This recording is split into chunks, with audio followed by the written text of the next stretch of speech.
There are so many ways to easily spend money nowadays, whether it's putting it on your credit card, a buy now, pay later scheme, things that are linked via Instagram, your credit card being saved to your accounts. It is nearly predatory how easy it is for people to check out and buy something nowadays. If you're new here, welcome. My name's Elise. I make videos about elevated living, conscious consumption, and being mindful of the impact we have on the planet. And today's video is going to be all about how I stopped impulse shopping. I'm not gonna lie, I'm not 100% perfect at this. This is just my tips and tricks for ways that I feel like I've really kind of banned the shopping bug, if you will. But I also just want to preface this video by saying that there are algorithms out there and marketing tech and things beyond our comprehension that know so much about you and understand you better than you probably do, that all they want from you is your attention and your click and add to cart and checkout. That is their sole purpose. That is their sole function. That is their sole job. I just don't want you to beat yourself up about it, about not being able to overcome that quickly or easily, or maybe even sometimes at all. Like, I still have the impulse to shop, but it's the difference of having the impulse to shop and add things to cart and actually checking out. And what's happened in this day and age of technology and the age of information is that that barrier to checking out, there's become less and less and less and less friction. So my tips today that I'm here to give you are about adding in that friction just a little bit more to make it that much harder for you to actually check out. And then also identifying more emotional triggers or physical cues and things that just make you want to shop and how to avoid those as best as possible. I'd also be remiss if I didn't mention that everything is political, including how you spend your hard-earned money. And I do think it's a testament to the times that we're in, that people are looking less to fill the void with things and looking more towards analog hobbies, community, connecting with one another, a barter system of sorts, and just moving away from general overconsumption and giving dollars to corporations that, quite frankly, do not care about you. You are just part of their bottom line. I think as people are truly waking up to the toll that consumption takes on them and the planet and others around them, whether it's their communities with AI data centers or Amazon warehouses, and the environmental and financial tolls that it takes on them. This is like such a systemic issue, such an intersectional issue. It's hard to just water down. And I think as people are waking up to the tolls that it takes on community and planet, that we're looking to fill our time and the void inside with something other than material possessions. First and foremost, because I think we're up against this big marketing machine, is now that it's illegal in the United States to cache people's cookies without their permission, those privacy notices that you get on every website that you enter, it's kind of a pain in the neck, but what I do is I click on their privacy policy and I reject all cookies. There are obviously the functional ones that you're not allowed to reject, otherwise the website won't work or something. I don't know, I'm not a coder. But what that does is that ensures that my private information is not being sold to data brokers. It's not being used against me to then make me buy things.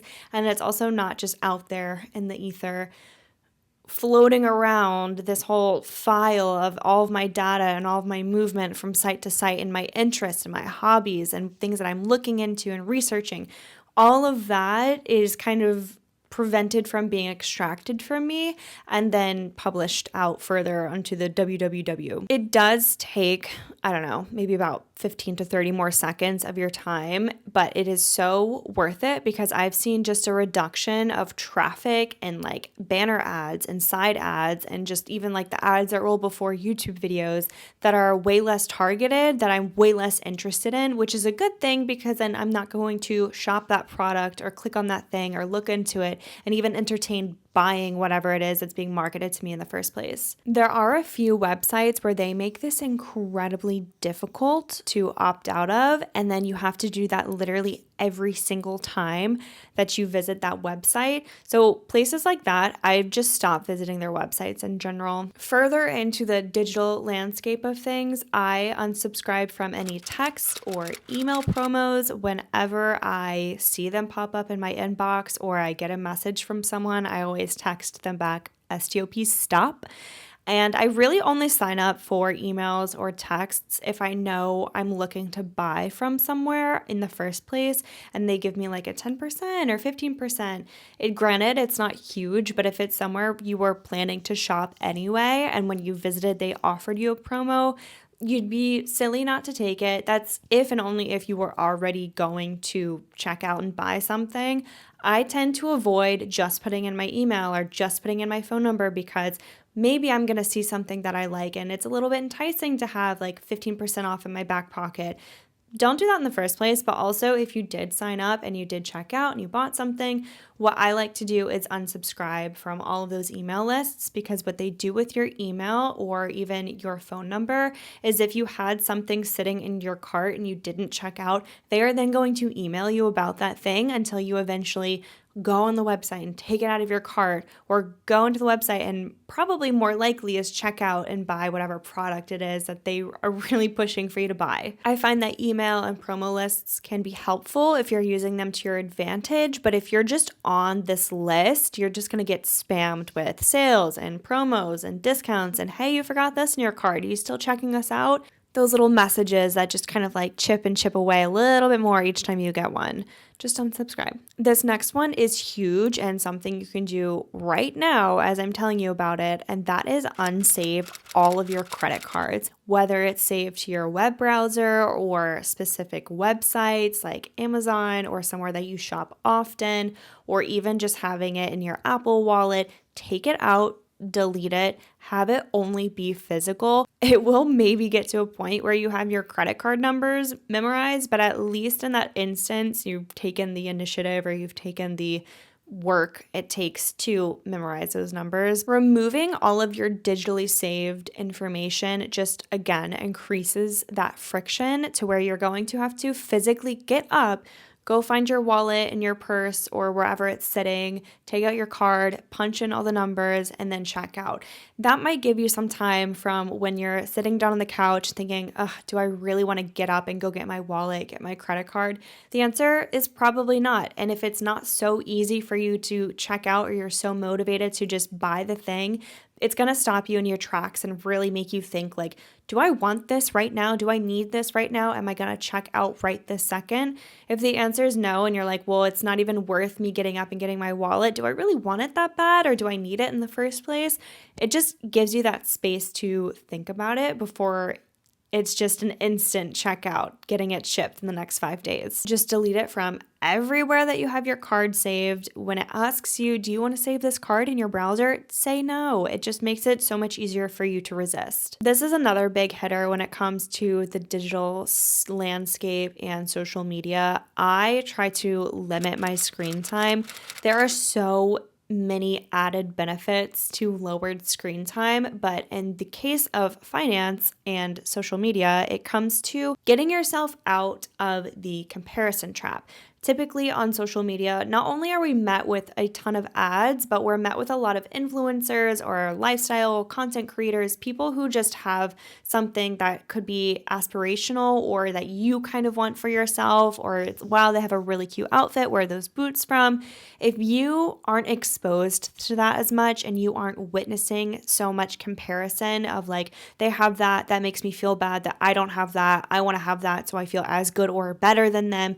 If you're in that trap of comparing yourself and you think the way to fill that void or to make yourself comparatively better or just as good as that person is by buying the products they have, you are losing the game financially. You are an easy target, let's say, for these brands because you're just consuming something online and then going and getting it in store or online yourself. Again, only to appease this sort of comparison that you are projecting onto yourself and onto these other people of this hierarchy that is made up. Truly, just because they have that bag or those shoes or that car, does that make them truly a better person than you? I think what it's about is your humanity at the end of the day. If you're a good person, you don't need the newest, hottest boots for the season. It's just the perfect comparison trap because you're just seeing so many people like globally, and it just makes you want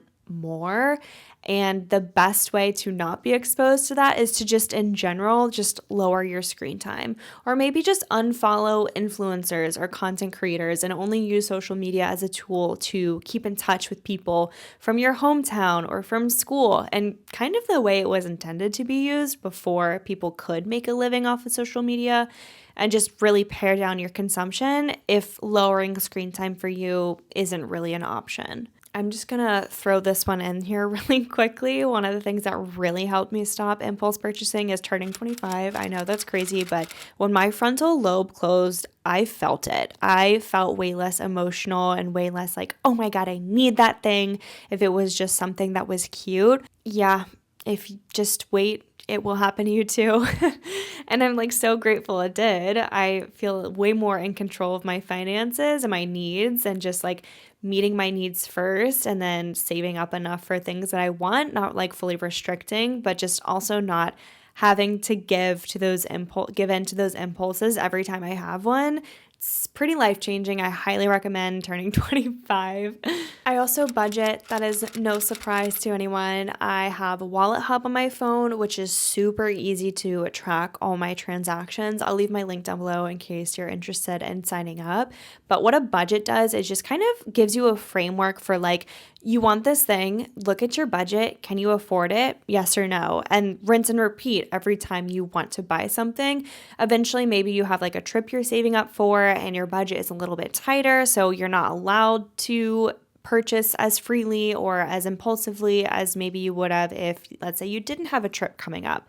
It's always good to just have like a pulse check on your finances in general, but a budget month to month just kind of gives you that wiggle room of knowing that you can afford a few more fun purchases or not, and keeping you on track for financial health and wellness. I think budgeting is definitely like the entry point for anyone that wants to just have healthier finances. It doesn't have to be Wallet Hub. It could be a Google Sheets spreadsheet or Excel or some other free budget tracker that you find online or Etsy. Like there are so many different options out there for you. I'm actually kind of building my own and I've been having fun with that. It makes me more excited to like do my own budget tracking. It also helps you kind of set goals and work towards things instead of just letting all of your money go towards buying new clothes or buying sweet treats and snacks or new gadgets and gizmos or new games, things that might bring you joy in the moment but will not match that lived experience of that trip that you are planning to take with your besties or family vacation, and having that memory be like a lived experience that will compound and bring you joy multiple times over versus just the dopamine hit of buying one time one thing. So yeah, long story short, budgeting helps avoid impulse purchases. Pretty self-explanatory. I'm going to delve more into the area of like, okay, I've considered buying something or I'm considering buying something. So first and foremost, for this year, I've actually made an entire video about this. I do this typically, but specifically this year, I am focusing on buying things secondhand only. So only if it's been used or pre-loved or vintage. I am slowing down the buying process like tenfold because I have to research the thing, find a good brand, see if it's secondhand, see where it's at. Can I pick it up? Can it be delivered? Do I drive? Do you want cash, or how are we doing this? It slows things down immensely versus just adding to cart and buying the thing that you wanted. It can be done secondhand. It just takes so much more time. But I think having that intentionality behind those purchases does not allow for impulse purchasing like whatsoever. If you want to watch my entire video about how I'm doing that this year, I'll leave that link down below for you to check out. If you're up for the challenge, maybe join along and see how far you get into 2026 buying secondhand only. Again, if I already know that there's something I have my eye on or something that I'm going to buy, I typically wait for sales. A really good example of this is Sephora's like hair sale they do every year, and then Ulta has all of their sales. But with Sephora, let's take that for example, I know that they're going to do their jumbo hair care sale every single year. So if I can afford to wait, like if I have shampoo and conditioner still, I will wait for that sale and not buy things full price. What that does for me is slows down the impulsivity of like, oh my God, I'm running low on hair care, let's get it. What it allows me to do is maybe like stock up a tiny bit. I'm not a big fan of having like tons and tons of backups. I think that those can also just go to waste or go bad or expire, but having a backup or two, possibly depending how fast you use this product, of like skincare, makeup, hair care, things that you know that you're going to work through, and you can buy them on sale because you know that's when that brand always has a sale. There's so many other places that if you are a loyal shopper, then you know when those things go on sale and you can take advantage of that. It's not impulse shopping, it's just smarter shopping. The caveat to this though is don't buy something just because it was on sale. You would have saved more money not buying it at all. I'm also just super picky when I'm buying anything. If you guys watch any of my thrift with me's, especially recently, I'm on this wave of buying less but buying better.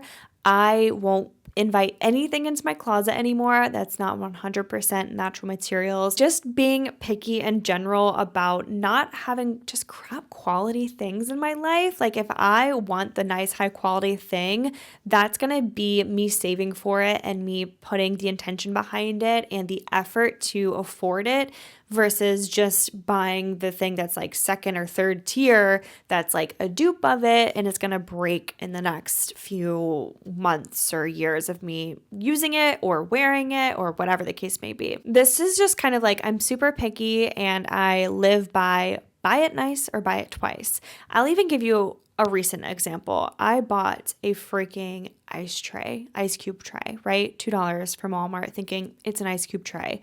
The other ones were like $8, $12. I was like, I don't want to spend that kind of money. Had I just been pickier up front and bought the nicer ice cube tray, I wouldn't be stuck with this crappy $2 one that is so infuriating every time I try to use it and I can't even get the ice cubes out. This goes for so many other things in life, but this is just a really recent example from a few months ago when we moved in and just kind of felt like we were rushing things and needed things in the moment, and I should have just bought the nice ice cube tray.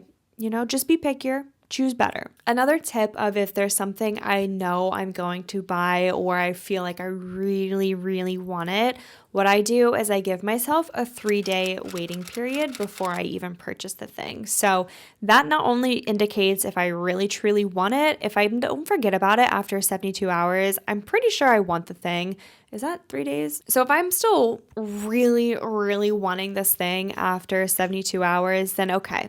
It seems like it's a purchase that's not impulsive, but it's really going to add to my life. And there's a reasoning behind why I want it so badly. And if I'm that set on it and I've thought it through, then okay, proceed. But if it's something where I was just scrolling on Instagram, someone had this thing linked, I added it to my cart and I almost checked out. And then I thought, wait, let me wait 3 days on it. Forgot about it over the next span of a few days and came back and saw my cart and I was like, oh, what is this? And just delete it. And that just gives you, again, that added friction, that added pause to take a step back, realize that maybe you don't really need that thing. You just thought it was cute, could afford it, wanted that dopamine hit of buying it. But it wasn't really going to add anything to your life. And if anything, it was just going to clutter up more of your space. My 3-day waiting period came very handy recently where I had added to my Depop cart a few things and the seller discounted it from like $70 to like $10. Had I not waited and had I just immediately purchased, and like Depop, don't get me wrong, is very like, get it now, buy quick before it's gone forever and you never, ever, ever get this thing again. It's very much so that, very like creates a false sense of urgency. Had I just like done that, gone and bought it, I would have missed out on this amazing, incredible deal. And I'm really glad I waited for it. If all of those things fail, I've waited 72 hours. I don't have anything in my cart. I'm not getting spammed with promo, but I'm just still thinking about this item or this product. What I will do is physically sit down and go through what I already own, whether it's clothing, whether it's makeup, perfume, beauty, skincare, hair care, any of those areas of my life, books, games, the list could go on truly. I find that sitting in front of what I physically own and am physically responsible for kind of gives me the ick a little bit, like of myself. And then I cannot fathom bringing anything else into my possession and owning anything else. I think it's the most foolproof way to like gross yourself out of wanting to buy more. It's magical, truly. I suggest you try it anytime you're like, wow, I just really want this. Try seeing what it's like of like what you already own in front of you. It will change your life. Definitely try that next time. I also feel that the best thing you can do to avoid impulse purchases is to be prepared. This typically has to do with like making sure you make your lunch the night before, or making coffees at home, or making sure you've got water or gum already with you. And just kind of like more like on the road things is how I look at this a little bit. And impulse purchases of like buying snacks or treats or buying lunch out, and just making sure that you're prepared, or even like takeout dinner, making sure you're prepared for the week ahead with groceries or meal prep, whatever it is. Or even like a trip. Maybe you just didn't prepare and pack the correct things, and now you feel like you have to go out and shop. I find that being prepared can alleviate 90% of the impulse of wanting to buy something. I've been on trips or places where I feel like I didn't have the right attire, and it was like, oh my God, I need to just like dress correctly. And part of it is a need, and then part of it is like wanting to fit in or wanting to just shop and go do something. It very much can be a combination of all of those things, but the more prepared you are, the less likely you are to just go out and seek something just to scratch an itch or meet a perceived need. Because let's be honest, if you already ate lunch and then you're walking down Main Street, are you really going to stop and go get another lunch? Odds are probably not. You probably are full. You have your needs met. If you're prepared in that way, it kind of goes without saying, but I did think it was meaningful to include in this video because I think we kind of overlook being preparedness as a way to alleviate impulsivity. Now, let's say all else has failed. I bought the thing and then I have buyer's remorse. It happens, okay? Usually for me, it's like clothing. I feel like buyer's remorse. I always note, okay, I'm feeling buyer's remorse, and I'd like to note what led up to the purchase and then what led to feeling remorseful after the fact. Am I feeling guilty that I'm accumulating more stuff, or that I spent money, that I wanted it then, but now I don't really want it? What is making me feel remorseful in that moment? To take note of it, and then to go backtrack a few steps and note what led up to that. If you start tracking your habits and your behaviors of what is leading to impulse purchases, you might be surprised, not to get deep or to therapize, but maybe there's something a little bit deeper that needs addressing versus how you're spending money, but it's the why you're spending money that is really the root cause of it all. Maybe you feel like you lack community, so you want to be in a shopping area around other people, or maybe you're feeling less than or not great about yourself, so you're buying the skincare, you're buying the makeup. It's, in a sense, manufactured. Marketing, I've learned, is creating a need in the market and then filling that need by marketing the solution. Yes, it's manufactured, but at the same time, it does prey on people's insecurities to buy the products. Addressing and accepting those insecurities can do you a world of wonder when it comes to just blocking out the noise and keeping your coin in your pocket and not being susceptible to the wonderful world of marketing and what they're always trying to sell you. And like I mentioned, for me, it's usually clothing. For some reason, I'm buying new clothing, like from the store.